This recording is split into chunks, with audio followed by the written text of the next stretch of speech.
जय हिंद साथियों, मैं विपुल राम शर्मा एक बार फिर से आप लोगों का स्वागत करता हूं आपके प्यारे से परिवार द नेशनल यूथ एकेडमी में। दोस्तों, उम्मीद है बहुत बेहतर तरीके से आप अपनी तैयारी में लगे हुए होंगे। जैसा कि आपने देखा था लास्ट वीडियो में, मैंने आपको बता दिया था कि किस किस डेट में आपके एग्जाम्स होने हैं। 22 फरवरी, जी हाँ, 22 फरवरी से आपके एग्जाम स्टार्ट हो जाने हैं और 9 मार्च के समथिंग आपके एग्जाम्स एंड हो जाएंगे। दोस्तों, तो ऐसा तो हो ही रहा है कि बहुत ही कम समय में एग्जाम्स निपट जाते हैं, है ना। और ये हम सब लोगों की एक वो होती है कि हाँ, इस पेपर में कम दिन मिले हैं। अरे भाई, तुमको हर पेपर के लिए 365 दिन दिए गए हैं, हर पेपर के लिए लगातार संडे मिला है ना। तो इस बात को बिल्कुल ना कहो कि इस पेपर में 4 दिन मिले हैं, इसमें 3 दिन ही मिले हैं केवल, या इसमें एक भी दिन हमें नहीं मिला है। कोई दिक्कत नहीं, जितनी जल्दी एग्जाम कम टाइम में खत्म होते हैं उतना ही माइंड से प्रेशर भी जल्दी उतरता है। ठीक, चलिए अब देखें, बात करें दोस्तों, पहले तो नॉर्मली अगर हम बात करें तो ये रेगुलर वीडियो आपकी ये तो चलती रहेंगी, बाकी साथ में कुछ एक्स्ट्रा क्लासेस स्टार्ट होंगी क्योंकि एग्जाम्स अब सिर पर आने वाले हैं, है ना। और कुछ ही समय बचा हुआ है तो कुछ एक्स्ट्रा हमको एफर्ट्स लगाने पड़ेंगे यहाँ पर। ठीक है, उस सब की इन्फॉर्मेशन आपको मिलती रहेगी। ठीक है, बस आपसे एक रिक्वेस्ट है कि इस चैनल को ज्यादा से ज्यादा सब्सक्राइब कीजिए। ठीक है, और हमारे ही चैनल के जो एडिटर हैं, जो एडिटिंग का काम करते हैं, और रोहन चौधरी, वो फिलहाल यहाँ पर है नहीं, और उनका एक ब्लॉग का चैनल है। ठीक है, उसका लिंक भी मैं इसके डिस्क्रिप्शन में दे दूंगा वीडियो के। ठीक है, और मैं दिखा सकता हूँ स्क्रीन पर, इस तरीके हमारे रोहन चौधरी सर दिखाई देते हैं और एडिटिंग का सारा काम वही देखते हैं। इनका ही ये ब्लॉग का चैनल है और इस पर 1K कल हो गए हैं। तो दोस्तों, उम्मीद है कुछ कृपा हमारे चैनल पर भी कीजिए आप, है ना। चलिए स्टार्ट करते हैं। देखें जरा, अगर आपको देखो वीडियोस अगर अच्छी लगती हैं तो उस पर कमेंट जरूर कर दिया करें। जैसे मैं देखता हूँ कि 40 से 50 बच्चे ऐसे हैं जो लगातार वीडियोस देख रहे हैं, या और भी ज्यादा हो सकते हैं किसी वीडियो पर, है ना। तो कमेंट जरूर छोड़ करके जाएं, आपको वीडियो कैसी लगी। कोई सजेस्ट करना हो वीडियो में तो वो भी सजेस्ट करके जाएं, जिससे कि हम अपनी गलतियों को सुधार सके। ठीक है, चलिए दोस्तों, देखिए जरा, लास्ट क्लास में मैंने आपको सूक्ष्मदर्शी, दूरदर्शी बता दिया था, और स्पष्ट दृष्टि की न्यूनतम दूरी पर क्या फॉर्मूले होते हैं वो भी हमने निकाल दिए थे, m बराबर। और यदि अंतिम प्रतिबिंब स्पष्ट, अंतिम प्रतिबिंब अनंत पर बना हुआ हो, तब भी हमने फॉर्मूले देख लिए थे और लंबाई भी हमने निकाल ली थी। तीसरा पॉइंट, एक तो देखो दूरदर्शी था, एक संयुक्त सूक्ष्मदर्शी या यौगिक सूक्ष्मदर्शी था, तीसरा था हमारा परावर्तक दूरदर्शी जो था सूक्ष्मदर्शी, और एक पॉइंट और बच जाता है हमारा, जैसे कि अगर बात करूं सरल सूक्ष्मदर्शी, है ना। अब आपने देखा होगा जो डिटेक्टिव लोग होते हैं, है ना, और जो डिटेक्टिव जो होते हैं, है ना, जासूसी करने वाले, उनके हाथ में इस तरीके से डंडा सा होता है और ऊपर एक गोल लगा रहता है, जो यूं करके ऑब्जेक्ट को यूं करके देखते हैं। भाई तुमको देखना है तो ऐसे करके आंख को आगे पीछे करके उसमें एक शीशा लगा रहता है, उसको ऐसे करके देखते हैं, है ना। तो दोस्तों याद रखना, उसी का नाम क्या हो जाता है, उसी का नाम सरल सूक्ष्मदर्शी हो जाता है, जिसको आज हम यहाँ पर पढ़ेंगे। ठीक है, ये टॉपिक बाकी के मुकाबले थोड़ा कम ही एग्जाम में पूछा जाता है, तो इसको केवल आप पढ़ लेंगे बस, है ना। इतना ज्यादा कुछ खास इंपॉर्टेंट ये टॉपिक है नहीं, क्योंकि पूछा नहीं गया काफी लंबे टाइम से, है ना। हाँ, बड़े क्वेश्चन ही पूछे जाते हैं। चले देखें यार, अगर मैं बात करूं यहाँ पर, देखें सबसे पहले स्क्रीन पर दिखाई दे रखा है सूक्ष्मदर्शी, है ना। और सूक्ष्मदर्शी एक ऐसा प्रकाशिक यंत्र है जिसकी सहायता से निकटवर्ती वस्तुओं को देखा जा सकता है, जिसके द्वारा सूक्ष्म वस्तु का आभासी आवर्धित प्रतिबिंब स्पष्ट दृष्टि की न्यूनतम दूरी पर बनता है, जिससे वस्तु स्पष्ट दिखाई देती है।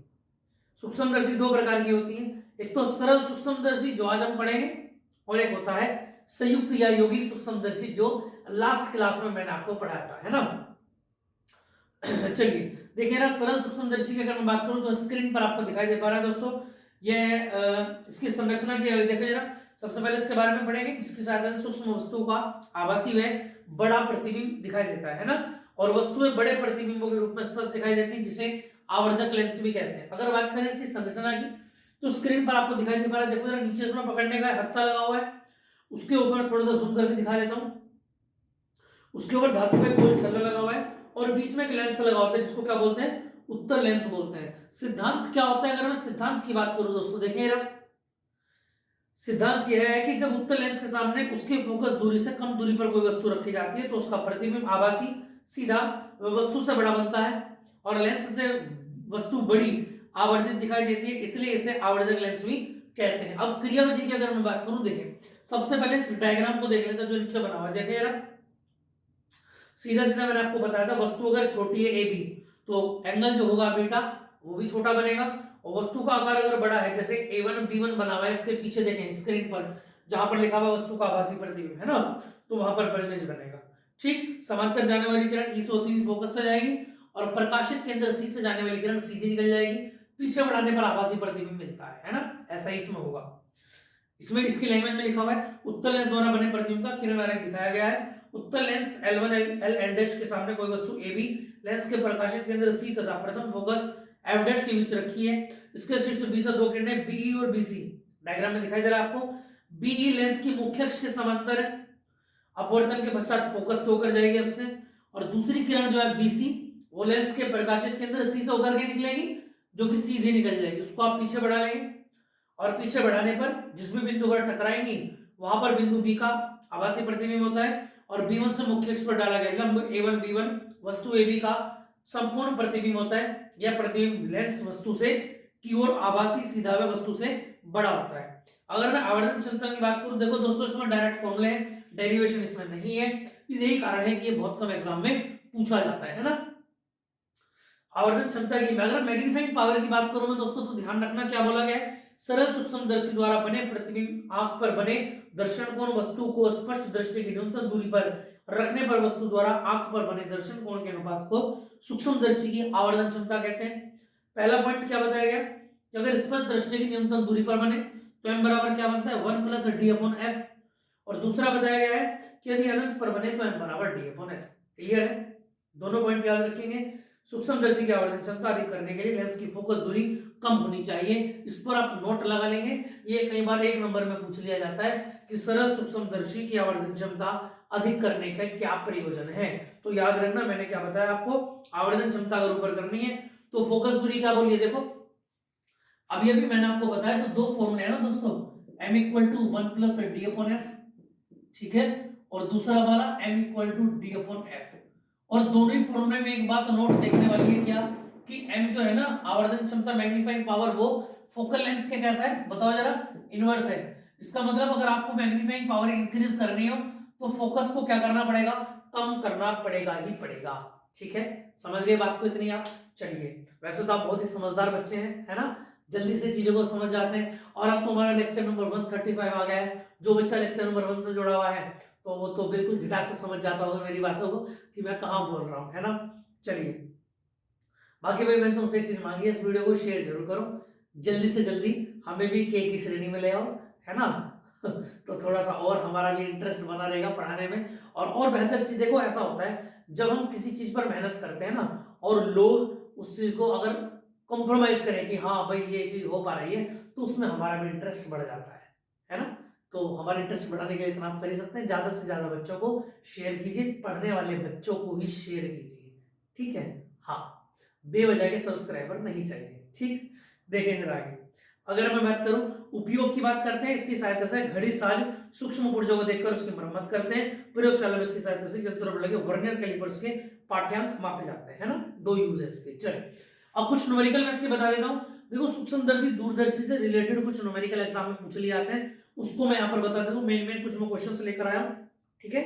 हालांकि इसमें सोल्यूशन भी है, लेकिन आप जब अपनी कॉपी में करेंगे तो इसको बिना सोल्यूशन नहीं करना है ना, खुद अपना ट्राई करेंगे, नहीं होगा तो हिंट ले सकते हैं। देखिए जैसे फर्स्ट क्वेश्चन दिया हुआ है, यदि एक सरल सूक्ष्मदर्शी के लिए प्रयुक्त लेंस की फोकस दूरी स्पष्ट दृष्टि की न्यूनतम दूरी 25 सेंटीमीटर से 20 सेंटीमीटर कम है, तो संयुक्त सूक्ष्मदर्शी की आवर्धन क्षमता बताइए। तो d बराबर तो 25 हो गया, उसके बाद फोकस दूरी f बराबर कितना हो गया, उसने कहा न्यूनतम दूरी से 20 कम है ना। तो सॉल्यूशन दिखाई दे रहा है आपको, तो 20 कम है तो इसका मतलब 25 तो था टोटल, 20 घटा दिया तो कितना बच गया, 5 बच गया।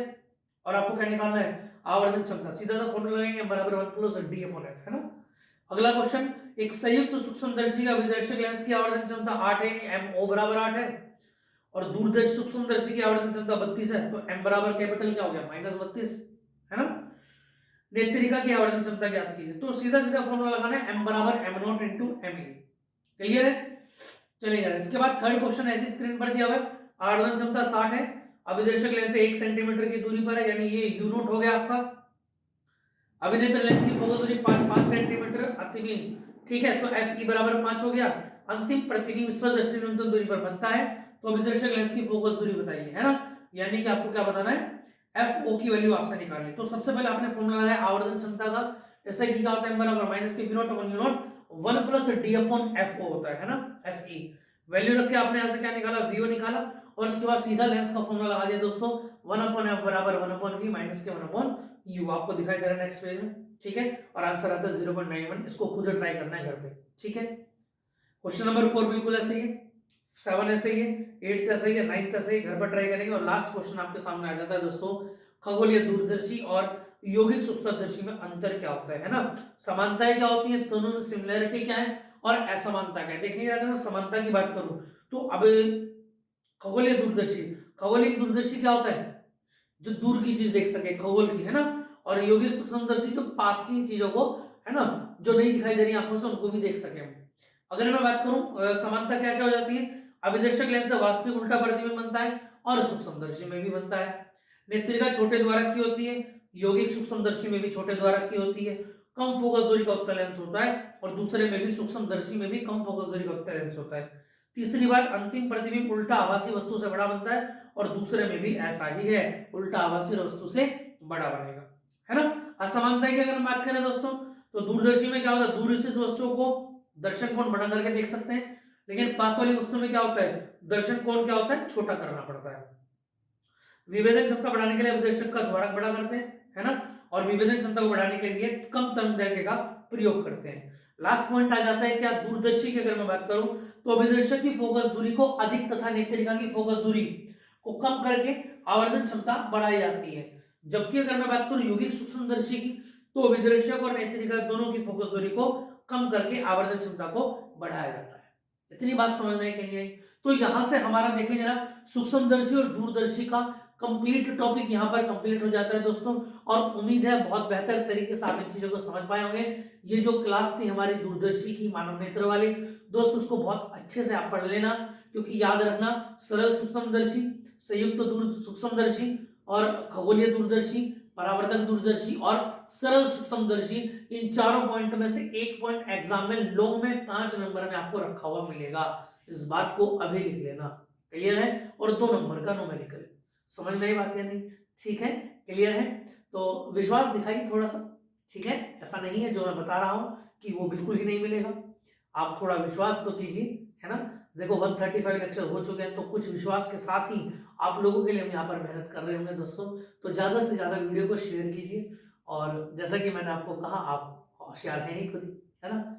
चलिए मिलते हैं फिर नेक्स्ट क्लास में, तब तक बने रहिए हमारे साथ, अपने माता पिता की सेवा करते रहिए, और बाकी जो क्लासेस हैं आपकी, हर सब्जेक्ट को सेम इक्वल टाइम देते रहे, है ना, क्योंकि सभी में अच्छे मार्क्स आपको लेकर के आने, ठीक है। चलिए तो बेटा जी, मिलते हैं नेक्स्ट क्लास में, तब तक के लिए